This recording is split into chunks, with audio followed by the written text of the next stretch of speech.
President Donald Trump's political comeback in 2024 will likely be dissected for years to come. In the latest book unpacking how he managed to win back the American electorate, co-authors Isaac Arnsdorf, Josh Dawsey and Tyler Page go behind the scenes of last year's campaigns to learn what led to Trump's return to the Oval Office. Trio also dissect the months leading up to then President Biden's fall and the bungled installation of former Vice President Kamala Harris to be the 2024 Democratic presidential candidate. Joining us now to dive into 2024, how Trump retook the White House and the Democrats lost America, is co-author Isaac Arnsdorf. Welcome to Rising. Thanks for having me. Of course, great to talk with you. This is a subject we get into a lot here at Rising. Everything that went wrong in Biden world and was to the benefit of Trump. I saw what you learned from doing the reporting for your book is the decision to have that early debate was really something that Team Biden wanted and thought would be an asset for their candidate. Can you tell us more about that?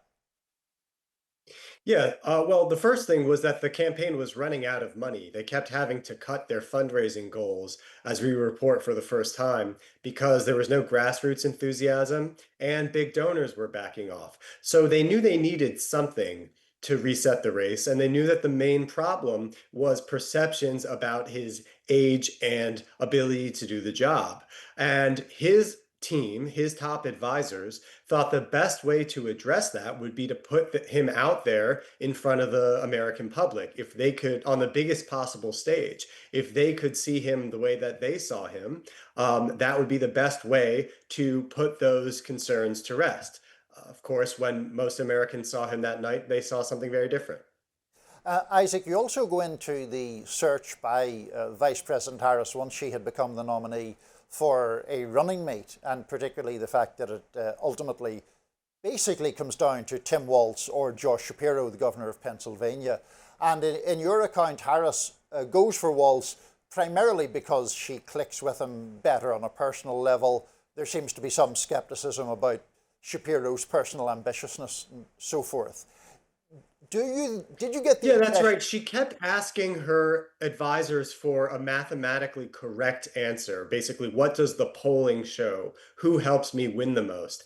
And they came back to her with, there really isn't a statistical difference. We can't tell you the mathematically correct answer. And so she decided to go with who she liked best. And actually, her staff was united behind Walz. He was really the consensus choice after the interviews.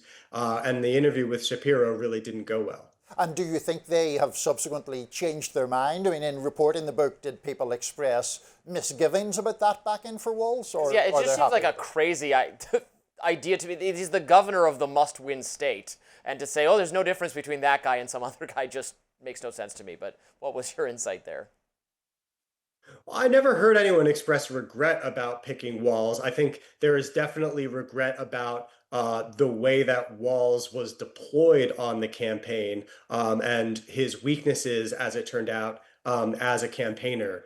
He was one of these politicians who was constantly scrolling Twitter, very concerned by what people were saying about him online, and kind of never broke through with moderates and swing voters the way that they were hoping, because whereas Democrats looked at him as someone who could speak about progressive policy in a plain, accessible way, moderates looked at him and really just saw a progressive. And what are your insights on the other side of the aisle about what the Trump campaign did so right in 2024? So right around the time that they wrapped up the primary and started looking toward the general, they went back and analyzed their performance in 2016 and 2020. And what they discovered was that the conventional wisdom that Trump lost because of weakness with women was actually wrong. That where the difference between 2016 and 2020 was actually with men. way that they put it was, it wasn't the women who voted for Romney in 2012 and Clinton in 2016 they had to worry about. It was their husbands who voted for Trump in 2016 and Biden in 2020. Another way of putting it is, there was so much focus on the gender gap, but the gender gap, it takes two genders to have a gap. So the Trump campaign figured out that if they could run up the score with men, which came very authentically to Trump and his message, then they could afford to do a little bit worse with women. And they had a lot of success with that. I don't want to press you too much into the realm of personal opinion because it's a impartially reported book, but in relation to the situation in which Kamala Harris found herself, a very late nominee in the wake of a disastrous debate by a pretty unpopular president, at least if the opinion polls are to be taken at face value. Do you think she could have won had her campaign been better, or were the fundamentals of last year's election just always going to thwart her in the end?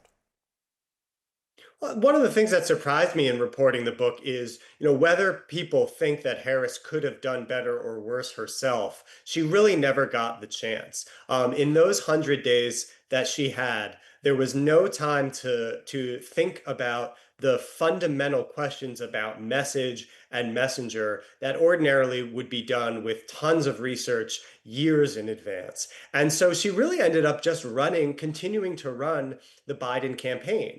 Not only did she inherit all the baggage and public unpopularity of Biden, but she also inherited all the operational baggage of a Biden campaign that was not very functional, was not designed around a winning messenger or a message, and was still, even after she took over, being run by the people who were responsible for the policies that most Americans were dissatisfied with.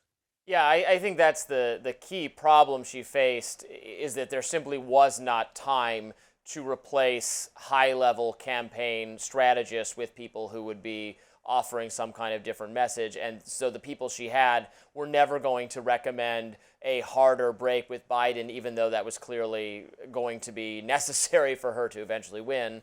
Of course, her best polling came right at the beginning, which then also suggests that maybe there's not a whole lot she could have done. We've been other reporters. There's a lot of finger pointing that's gone on over the last several months, especially as Biden's lack of cognitive ability has become more of a major news story, and who knew what and when and why didn't people speak up.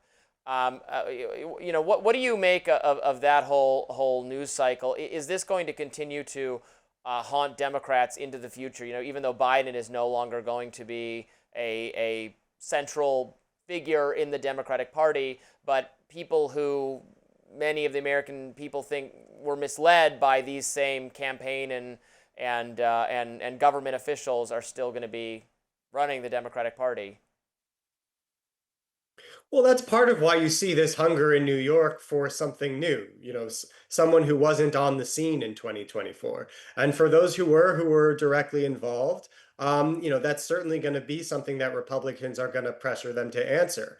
But you also see how voters don't want to run the last campaign, right? They don't want a backward-facing message. And so fighting the last battle isn't always the right message.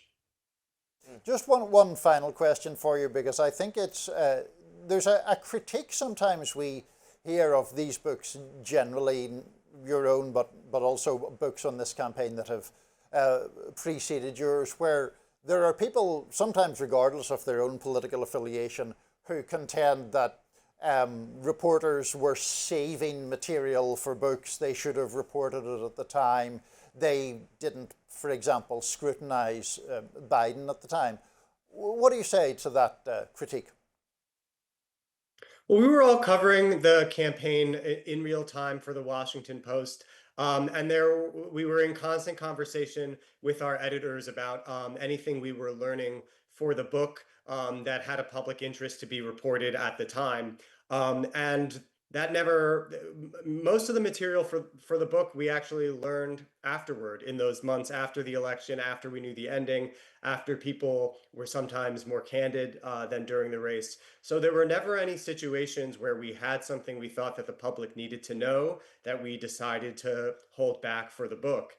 And as for Biden, I could point you to any number of Washington Post headlines that emphasized how his age was the number one issue. And the polls consistently showed that it was the number one issue for voters, and even a majority of Democrats did not want him to run. So it was not a secret. It was not something that was that the public didn't know about because of our reporting.